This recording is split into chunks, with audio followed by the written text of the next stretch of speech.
In The Fire from Within, a book written by Carlos Castaneda, he hears these words from his sorcerer teacher, and they go like this, quote, "Self-importance is man's greatest enemy.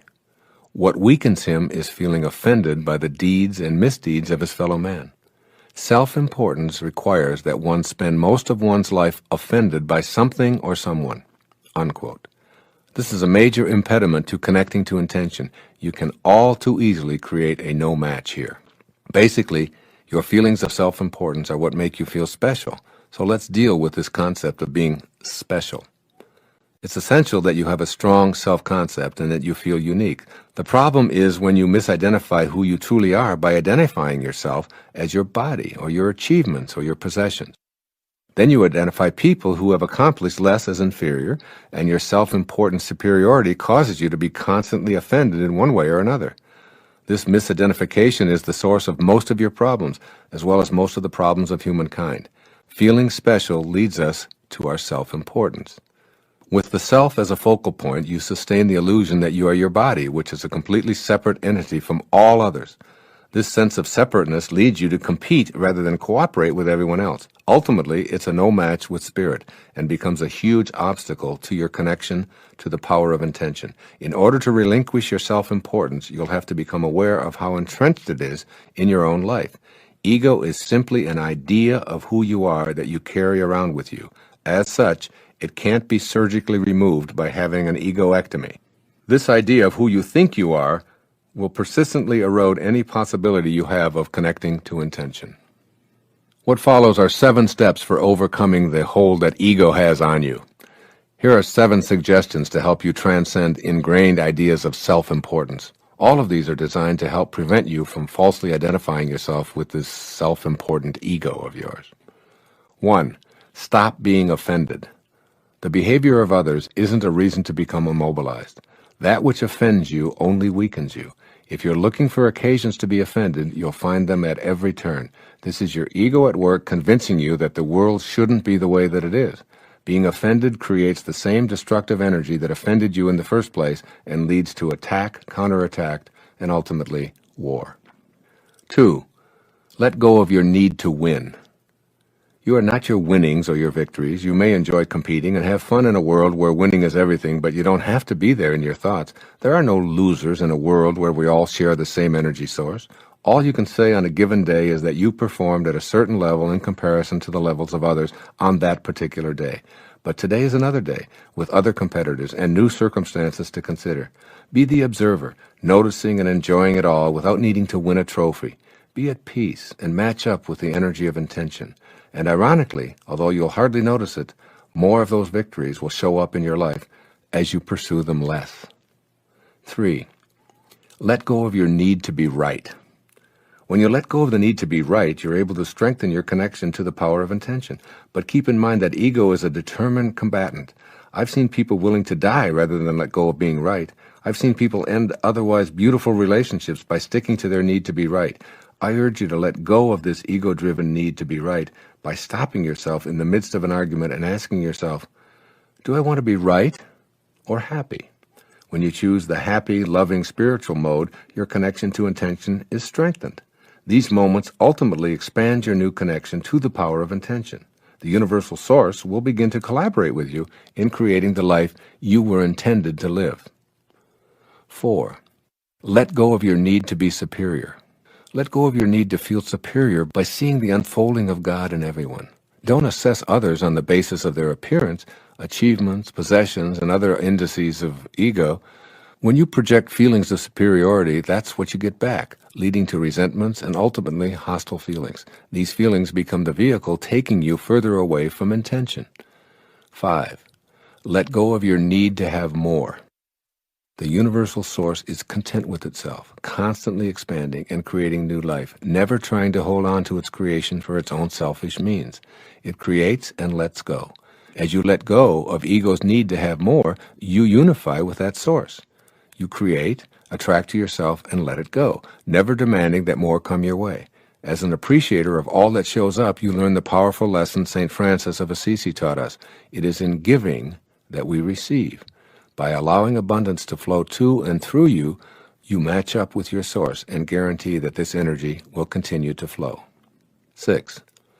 Let go of identifying yourself on the basis of your achievements. This may be a difficult concept if you think you are your achievements. Nevertheless, stay tuned to this idea, the power of intention which brought you into existence and which you're a materialized part of. The less you need to take credit for your achievements, and the more connected you stay to the 7 faces of intention, the more you're free to achieve and the more will show up for you. It's when you attach yourself to those achievements and believe that you alone are doing all of those things that you leave the peace and the gratitude of your source. And 7, let go of your reputation.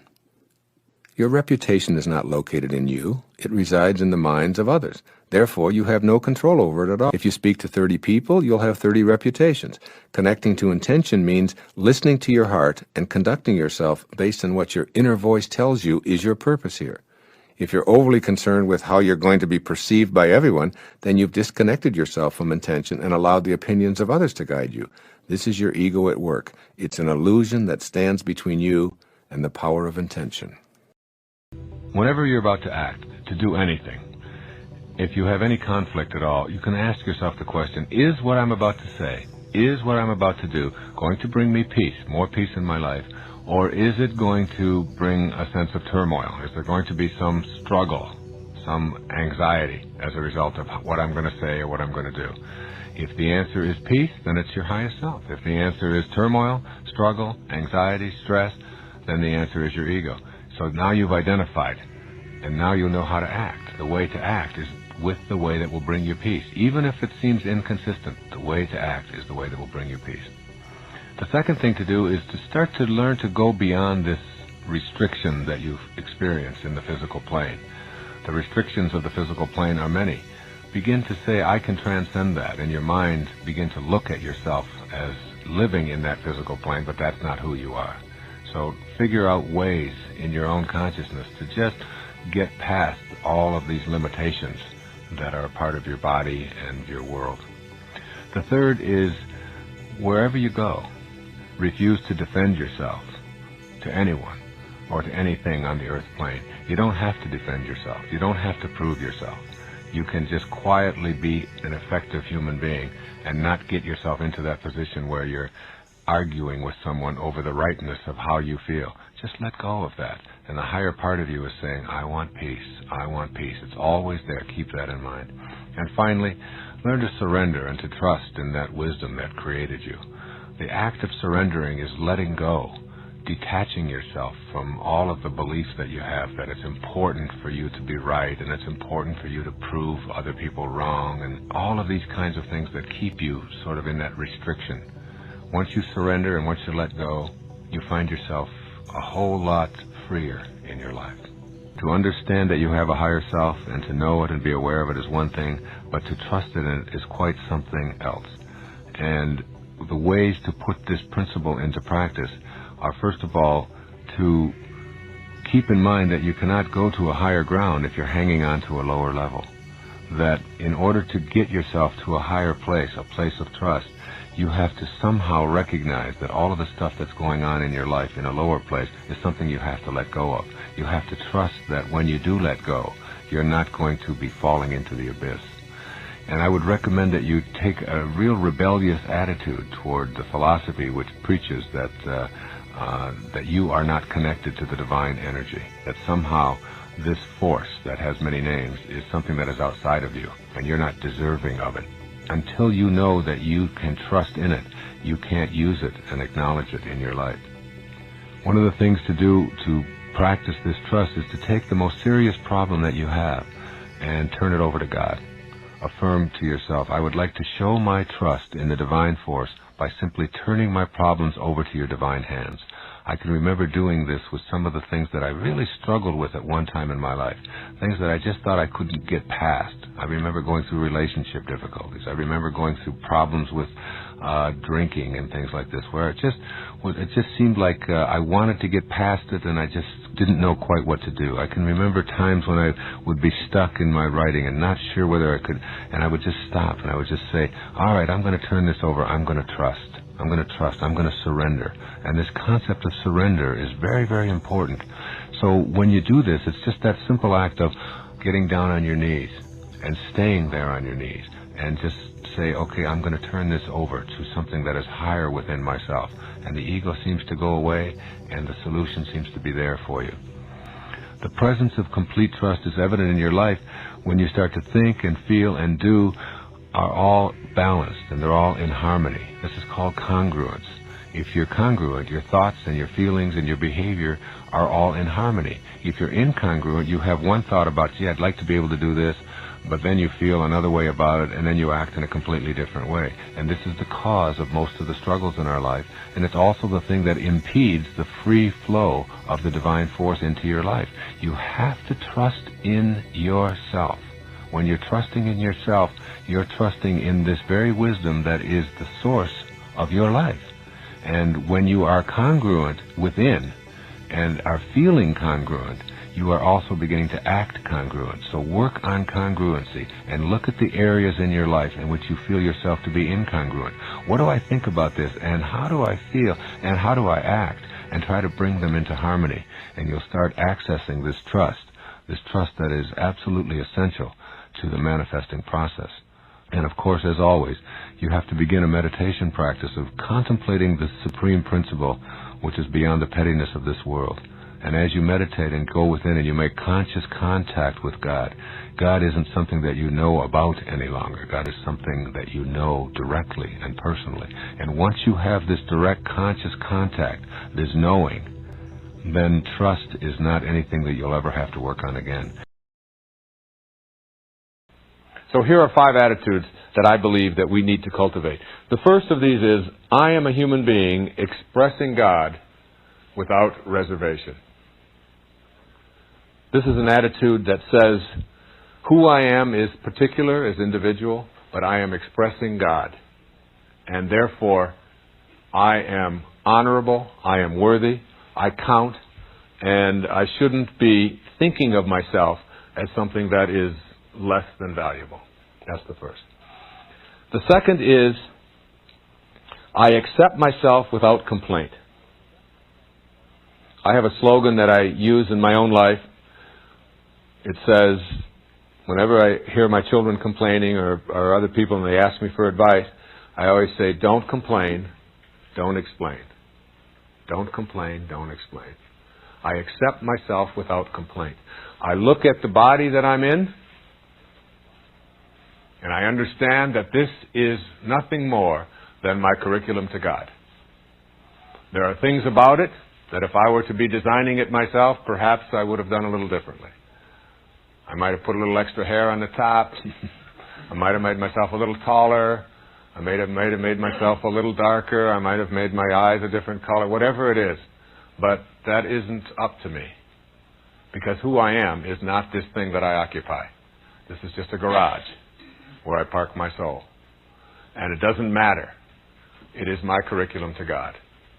And whether it can see or can't see, whether it's in a wheelchair, whether it's 4'1" or 7'3", whether it's dark or white, whether it's living on the plains of the Kalahari, or whether it's living in New Guinea, or in Detroit, or Chicago, it doesn't make any difference.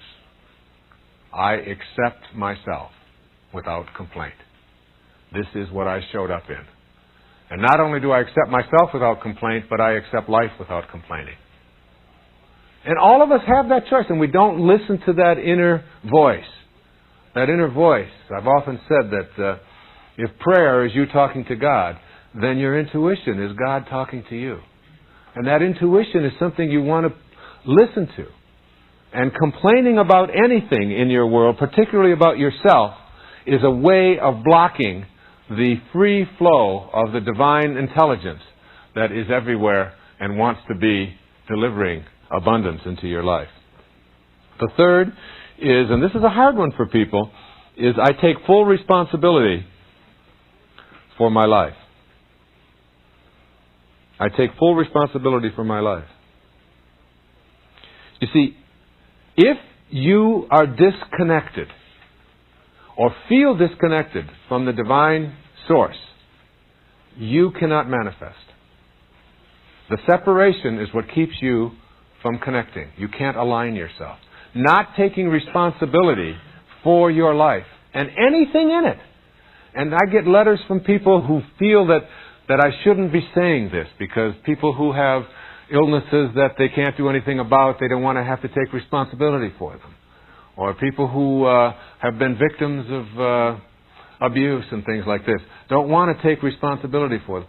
Taking responsibility doesn't mean that you feel guilty about anything that has come your way. It means that I have attracted this into my life in some way that I don't understand. It has showed up in my life, and it's my life. And I want to be able to ensure that these things don't show up anymore. And also I want to be able to send them out of my life. But I can't do it if I don't assume a kind of responsibility for them. No guilt. And the fourth one is, I take on no guilt. If to feel worthy, you don't take on guilt.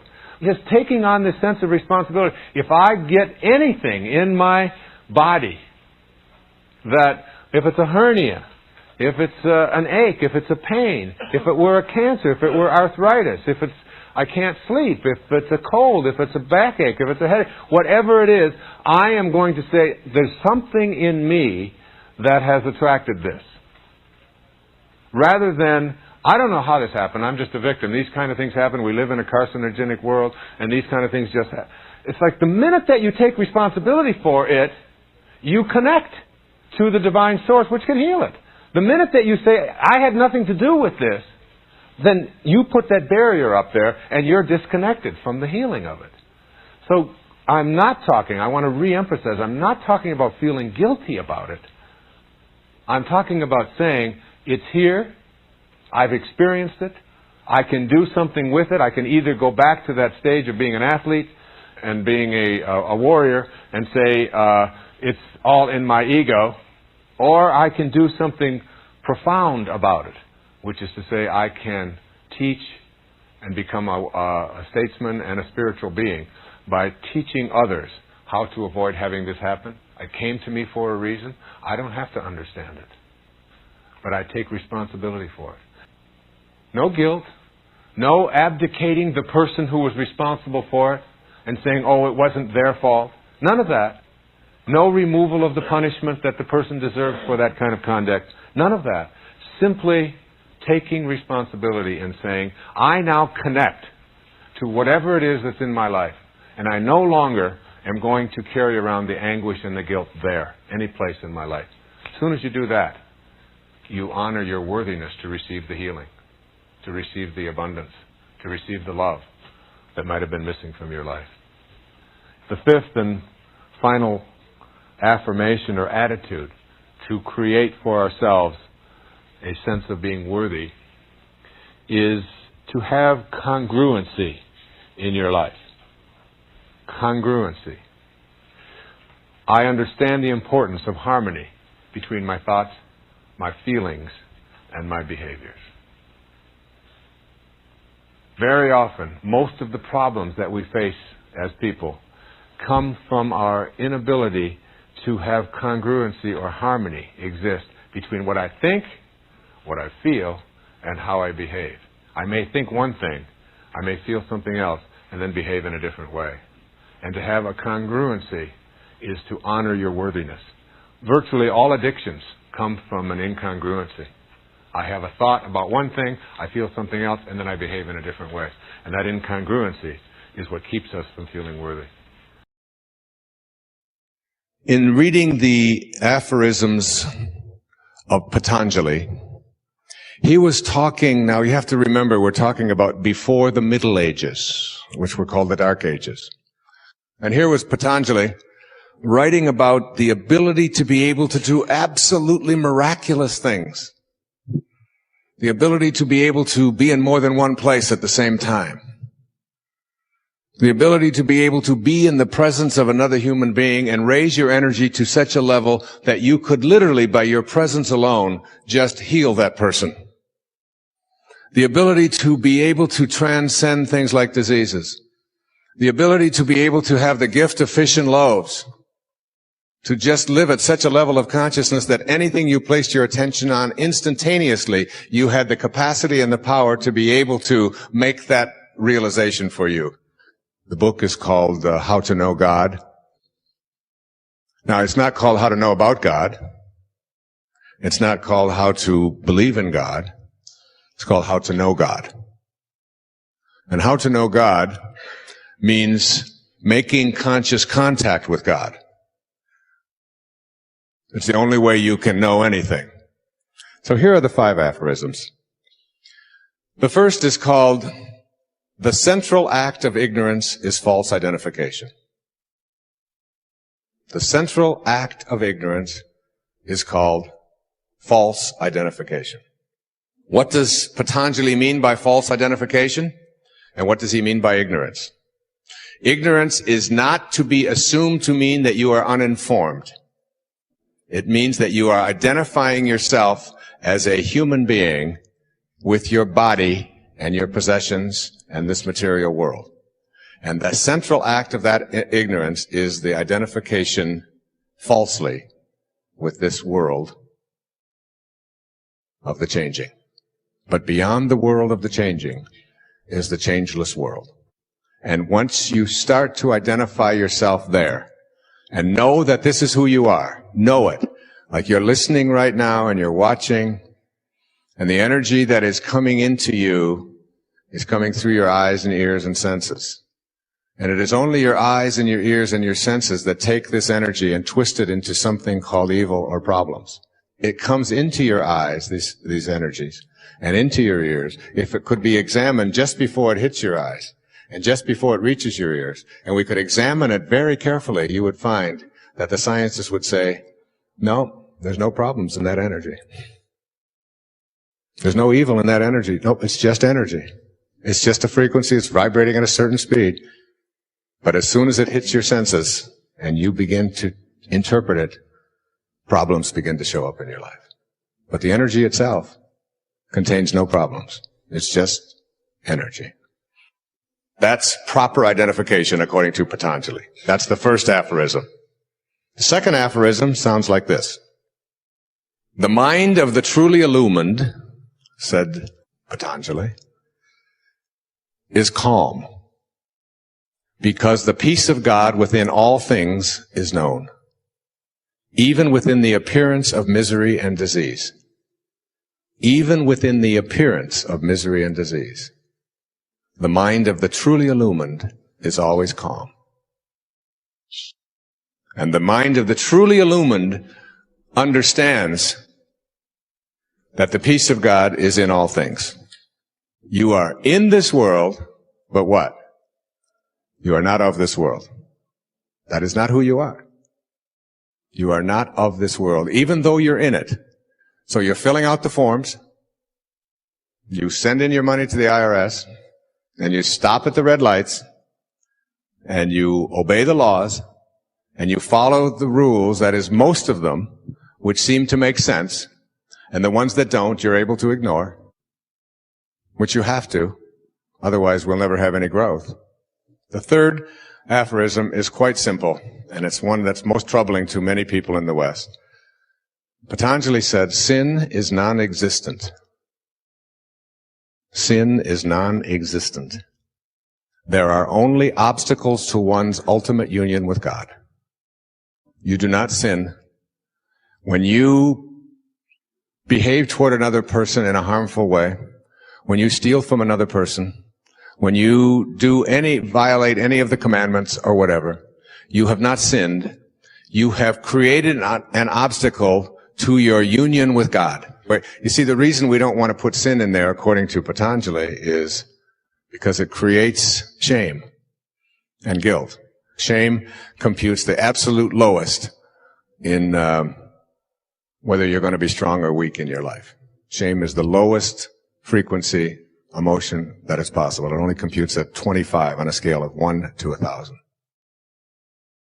The fourth aphorism that leads us into a spiritual solution to every problem sounds like this. And these last two are the ones that I absolutely resonate to and love the most. The person who is steadfast in his abstention from falsehood has the power to obtain for himself and others the fruits of good deeds without having to perform the deeds themselves. Steadfast in abstaining from means that you never waver and you never have thoughts of falsehood, that is, identifying yourself as a material being rather than a spiritual being. And when you become steadfast in that, when you say to someone, God blesses you, they are blessed by your presence when you have that kind of consciousness. And you present yourself to someone and you are absolutely steadfast in abstention from falsehood. And in the presence of such a person, healing takes place. And blessing takes place. And the fifth aphorism, my favorite of all, says, when a person is steadfast in his abstention from harming others, then all living creatures will cease to feel enmity in his or her presence. So when you become steadfast in your abstention from ever having a thought of harm directing at other people, and that's how you walk through the world, butterflies will land on your shoulder. Birds will not be afraid of you.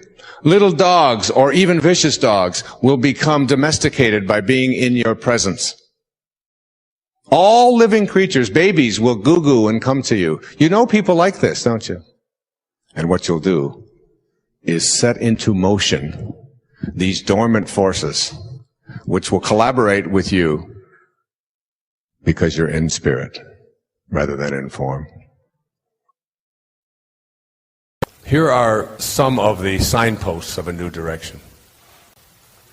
Your ego is less insistent on having attention placed on it. There was a time when I could dominate every conversation, no matter where I was, no matter who I was with, and if I was with my wife or whatever, and I could be glib and verbal and use quotations and talk and get people to gather around and endlessly take the spotlight. Today I find myself hardly ever talking.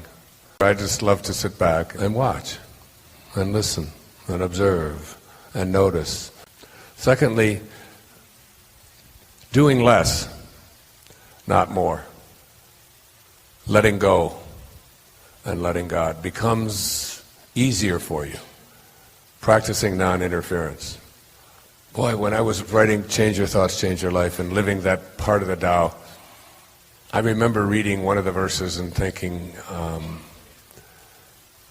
it says, great sages do nothing, and because they do nothing, they get so much more done. And I just couldn't wrap my head around that, or my consciousness around that I could do less and get more done. I mean, we've grown up in a world where you have to go out and do more in order to get more. It says in the Tao, great sages accomplish great things by thinking small rather than thinking big. That a journey of 1,000 miles begins with a single step. And the great sage just thinks of the single step and where they are. You get to a place where you're not trying so hard, but you're not failing at anything. You're just producing results, and you're not willing to judge the results, and it gets easier, trying less. You begin to shun the spotlight. You begin to practice what the Tao taught me to practice, which is radical humility. Not taking credit, giving other people credit, not needing to have other people tell you how wonderful you are. Just simply practicing what the ocean teaches us. Stay low and let everything come to you. Unity begins to replace separation. Conflict then is eliminated. Remember, the mind at war with itself can never know God. Because knowing God means knowing oneness. And oneness means nothing to be in conflict with. You cannot be in conflict when you have oneness. There's only one. And we begin to see ourselves as connected to everything. Now, also on this voyage of two, and I just have to speak a few moments about this, it is what I call the fall. Virtually every spiritual advance that I've ever made in my life has been preceded by a fall of some kind or another. And I think you can expect a fall. And when you're in one, when you're in a low point, when you're struggling, the Tao says that built into all misfortune is good fortune. And built into all good fortune is misfortune. So that when you're in a place of misfortune, low, your relationship isn't working, the finances aren't coming, the news about your body, the medical diagnosis, things aren't the way you want them to be, all of the falls. Elizabeth Kubler-Ross had a wonderful quote. She said, if you shield the mountain from the windstorms, you'll never see the beauty of the carvings. So the idea really isn't to try to eliminate the storms of your life. The idea is to learn how to sing in the rain, how to dance in the storms, and be willing to go into the storm. And the final thing about this journey back, I talked about it in the film, it's called the quantum moments. And these are moments in our lives that really shift us, and they almost always come after a fall. So you have the fall, that as you have one of these falls, what you are doing is you are generating energy to propel yourself over the bar. If you remember in the film, I spoke about the night that I had one of the most shameful nights of my life, when I required my wife and our 5 little children, we had 5 children in 8 years, and they had closed the bar at the restaurant because someone the night before had served someone underage, and they wouldn't give me a beer with my meal. And I made everybody in the family be inconvenienced and get up and go to another restaurant because I was upset because I couldn't have my beer. Now that's a jerk. That's shameful behavior. It's hard for me to even admit it, but I'm better than I used to be. Now I'd only make them go 2 blocks instead of 3. No, I wouldn't do that. I wouldn't do that. And that morning, after that fall provided me with the energy. I began to think about myself. And what was I doing? How long has it been, Wayne, since you've gone without having a beer in the evening? I couldn't think of a day in the previous 2 decades. And what are you doing making your wife, who's had 5 children with you in 8 years, move? And you know what it means to move little children like that? You know, with all of the things that you have to take and put them in the cars and the seat belts and all of that, and none of it mattered to me. But that fall allowed me probably to be alive today. Because if I would have kept drinking the way I was, I wouldn't be alive today. It was going to kill me because alcohol's like sugar. I mean, and it's loaded with sugar, by the way. So these falls, when you have one, start looking for the energy and start seeing what it can bring to you as you move back.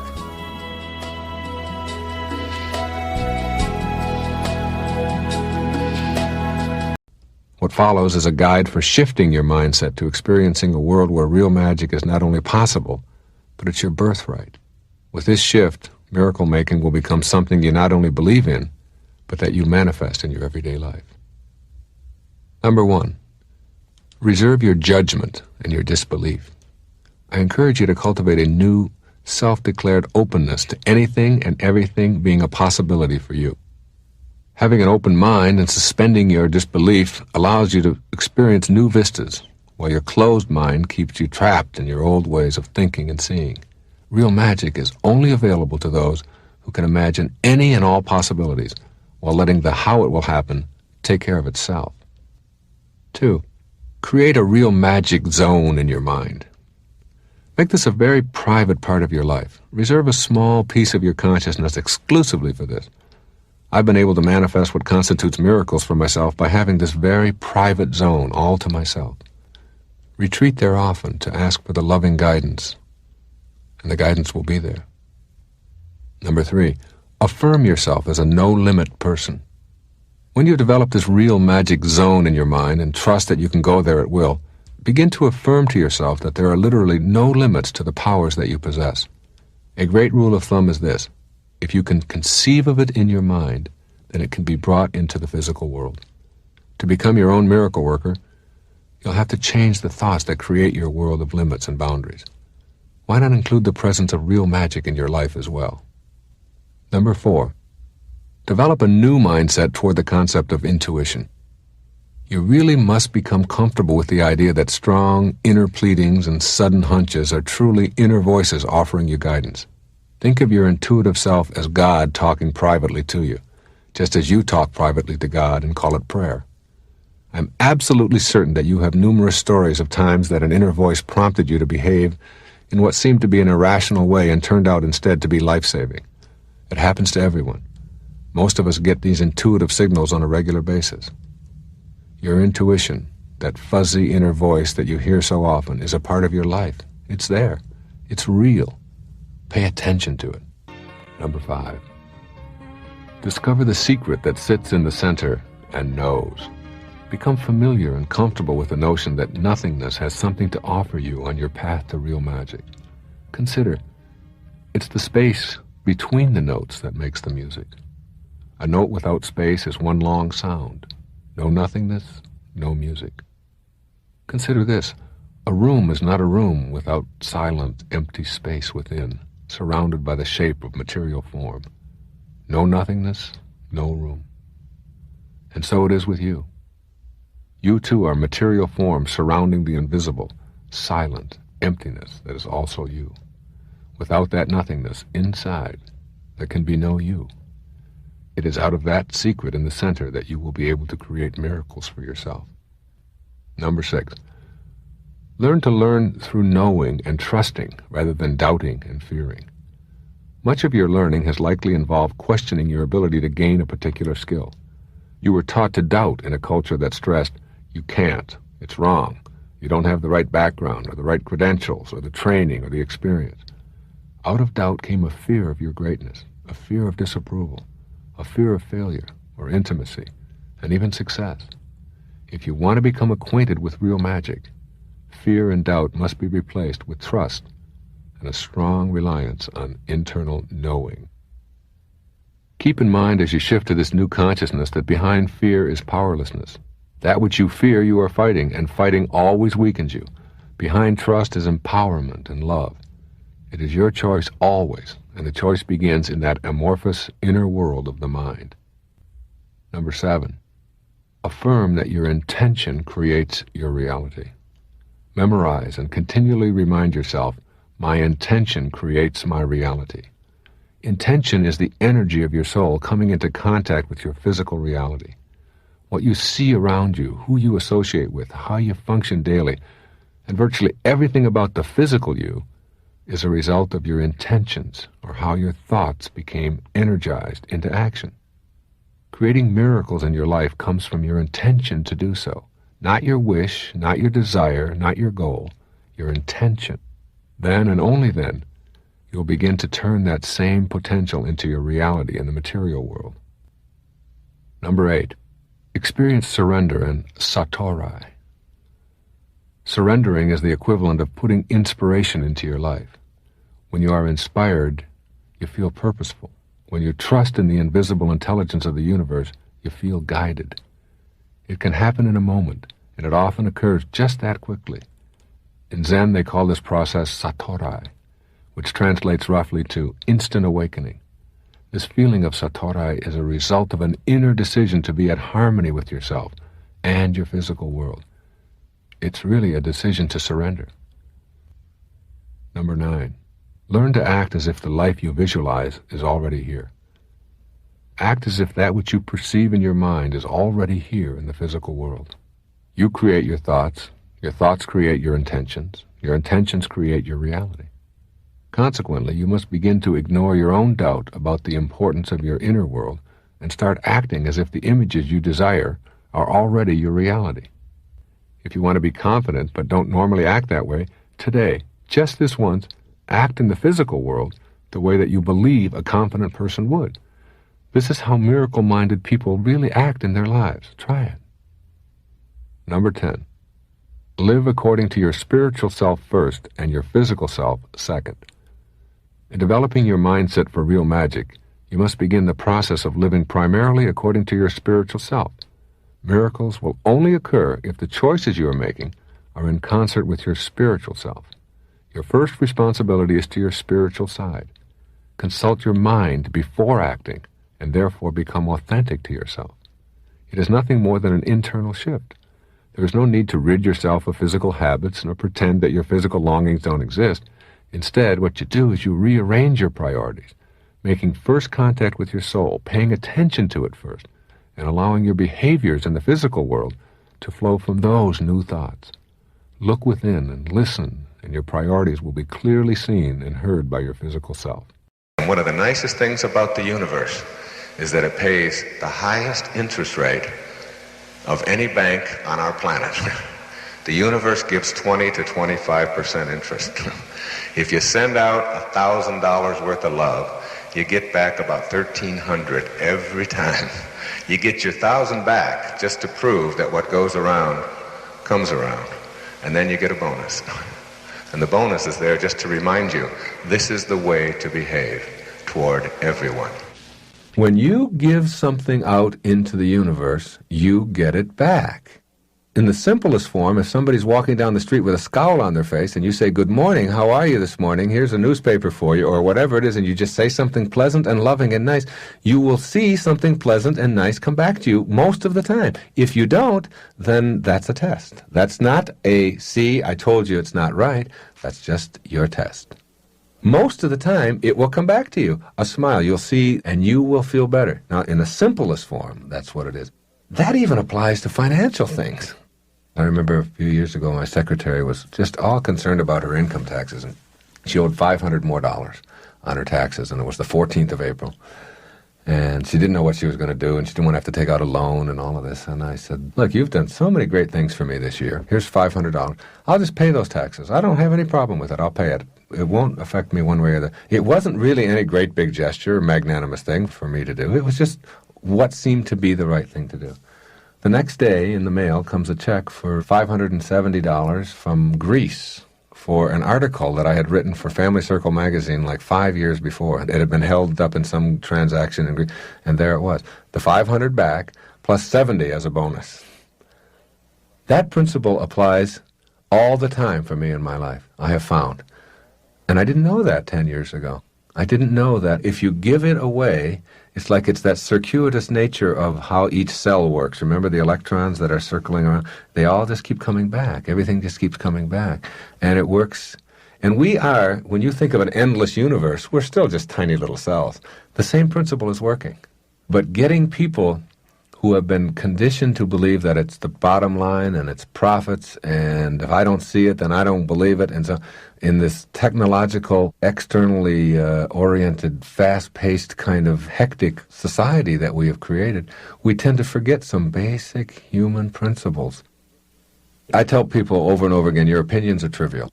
The opinions that you have about all the things and all the most profound problems in the world are essentially trivial, and they make almost no difference what your opinion is. It's your commitment to it that really makes all the difference in the world. You take the most profound problem in the world and understand that you're trivializing it by having an opinion about it. And you take the tiniest, most insignificant problem in the world, and if you have a commitment to doing something about it, that's the most profound thing you can do. We just talked briefly about something else that I think is very important, and that is the importance of modeling, or being an example. The highest place you can get to is be the person who whatever it is that comes out of your mouth is what is. And that's the purest form of sanity there is. That's the highest place you can get to, where whatever you say is what you follow through on. And that precludes maybe exaggerating for making a point or something like that. When you let something come out of your mouth, or when you behave in a certain way, that it is consistent always with the beliefs that you have. You're going to exaggerate something that doesn't need to be exaggerated. and you stop yourself. This is the place I'm at now in my life, where I'm trying to do this more and more, working at this, where I might have just exaggerated by a number or something. 2 million books were sold last week instead of 150,000 or whatever it is. And stop yourself. Like the need to distort your reality. Where does that come from? Why do you need to do that? No one cares. It doesn't make any difference. So that when you're doing that, usually if you're lying in any way, you know when you're doing it that it's a distortion. And after a while, if you distort enough, it becomes a habit. And correcting that habit and really going to work on that, whether you call it integrity or whether you call it the ability to live by example, and being a model, like with your children, it's so important to live what it is that you say rather than to be something different for them or try to pretend that you're something different than you are. I don't just get up in front of an audience, or I don't just sit down and write about something that's nice for you, but I don't have to do that. I am it. And what I've written in Gifts from Icus and The Sky's the Limit, particularly in the Raising Children book, is what I am living each day of my life.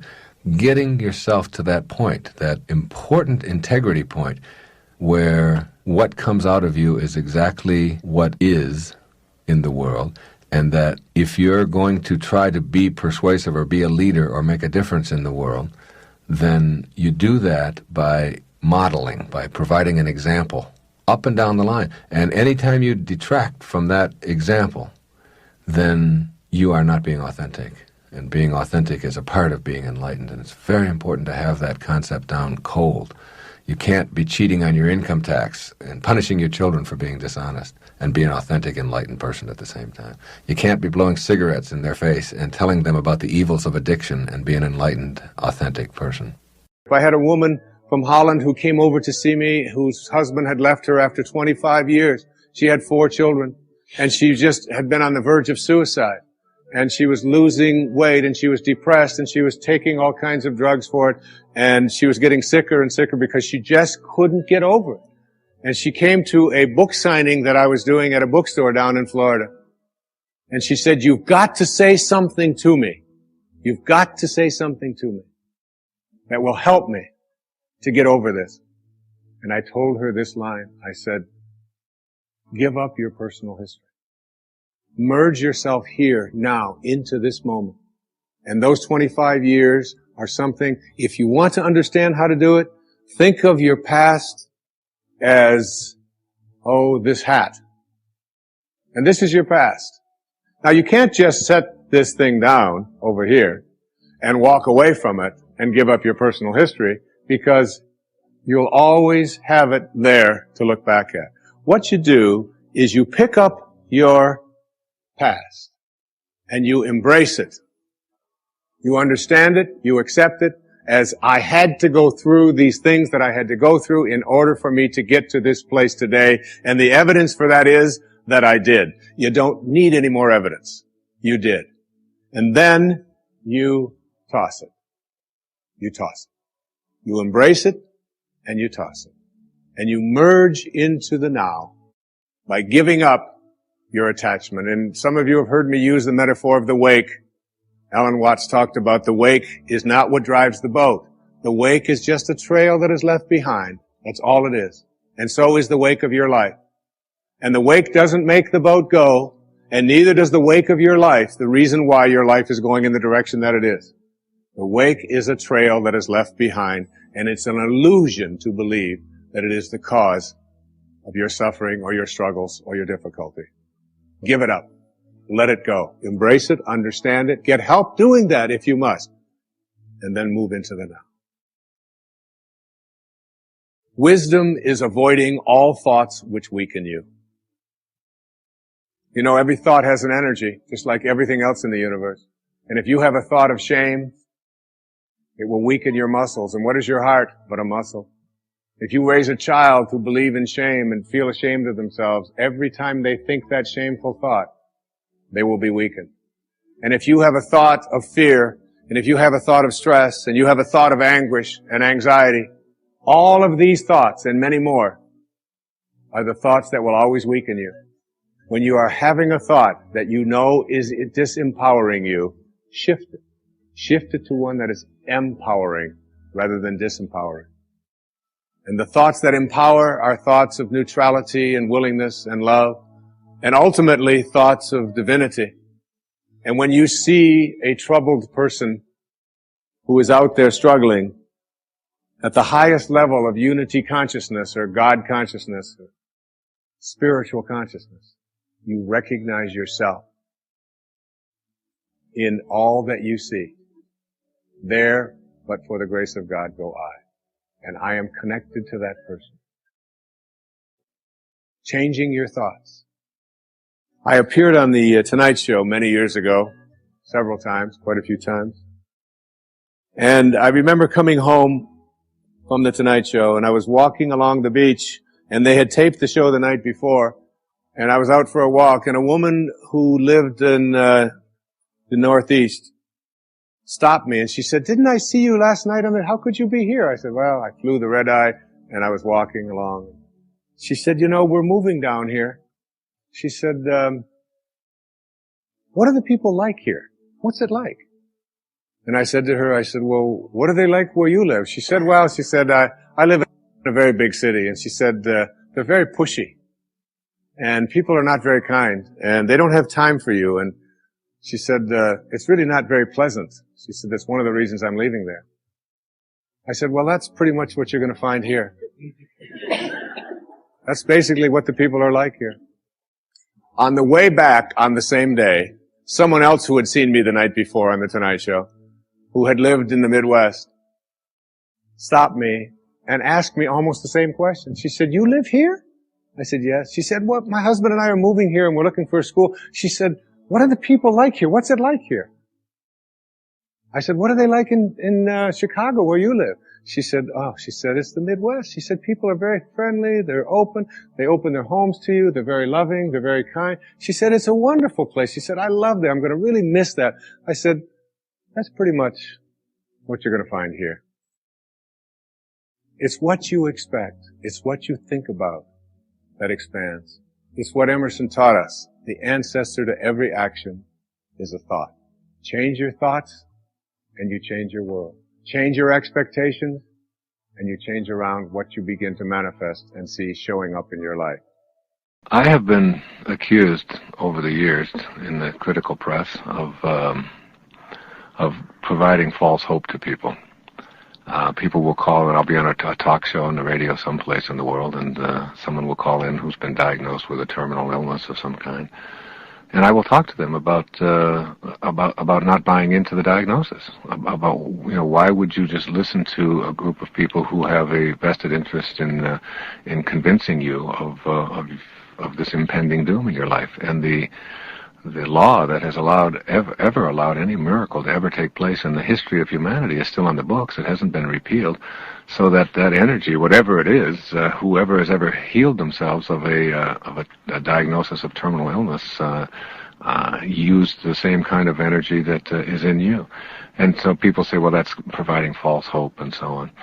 And I remember, again, to speak about Michelangelo, I mean, these people that I selected for, or that selected me for Wisdom of the Ages, I feel after studying their lives in depth and looking at not only what they had to say, but what they were like, I mean, I feel like you're talking about my grandfather or something when you speak about Michelangelo.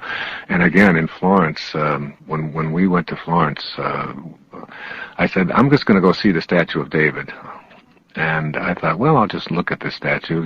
Everybody has to see David. Yes. And I walked in there, and you go through this long corridor, and you see all of these slaves on either side that are coming out of the concrete that were all sculpted by Michelangelo. And then you come into this room that's all lit, and then there's this statue, this magnificent statue, and it's 18 feet high. And it is the most astounding thing I've ever seen. And I'm not a big art critic or even going to art shows and sculpture and all that. I enjoy it, but it's not something that I have a passion about. Yes. Well, 4 hours later, Michael, I was still standing in front of that statue. My wife and my 3 daughters were out there climbing El Duomo and buying shoes and doing all the things that you do when you're in Italy. Right. And they came back and they said, Dad, come on, we have to leave. And I felt like I couldn't leave that place. It was such a beautiful experience. I mean, you can see every vein in the in this thing, and it's just a magnificent experience. So when they ask, there's this wonderful quote that they ask Michelangelo, how could you have created such a perfect specimen of sculpture from one piece of marble? His famous quote is that David was already in the marble. I just chipped away the excess. Yes. And that there's a David inside each and every one of us. Yes. And this idea of if you're, the greater danger is not that our hopes are too high and we fail to reach them, it's that they are too low and we do. And most people see themselves in terms, they don't see, I think you should see yourself as a saint. And I think a person ought to be envisioning themselves as capable of doing anything. I think it's possible to excel in every area of life. That is, you don't have to sort of restrict yourself to one area. I think you can enjoy going to a National Football League game in the afternoon and going to the ballet in the evening. Yes. And people say, well, you're a speaker. Usually speakers, and you get paid a lot for speaking, so usually speakers are not good writers, or because one is introverted and supposedly and one is extroverted. And I have often thought, why can't you be a really fine writer and a great speaker as well? Sure. And why can't you be a great athlete and a poet as well? Why not? And most of these people, like Goethe and Michelangelo and Da Vinci and Shakespeare and Pope and so many of these people, these were people who were masters at 1,000 different things. Isn't that interesting? How we, like in medicine now, now you have a specialist who specializes in the right finger. Right, exactly. Yes. We have hand specialists, we have foot specialists, and nose specialists. And imagine going to school for years and studying only the hand. Yes. Whereas here was Da Vinci or Michelangelo, and they studied. They were anatomists. They studied anatomy and were medical people. They studied the way that Michelangelo learned about how to do sculpture was by examining cadavers. They would literally steal the cadavers and go through, and he would examine them. And it's like when you discover the greatness that's in yourself, and not restricting yourself in any way. And not enough of us can think of ourselves as being able to excel in all areas and to have high hopes about virtually everything. Because high hopes is not just a song that Frank Sinatra sang with a bunch of kids. High hopes is being able to visualize and see for yourself what it is that you'd like to be able to accomplish in your life.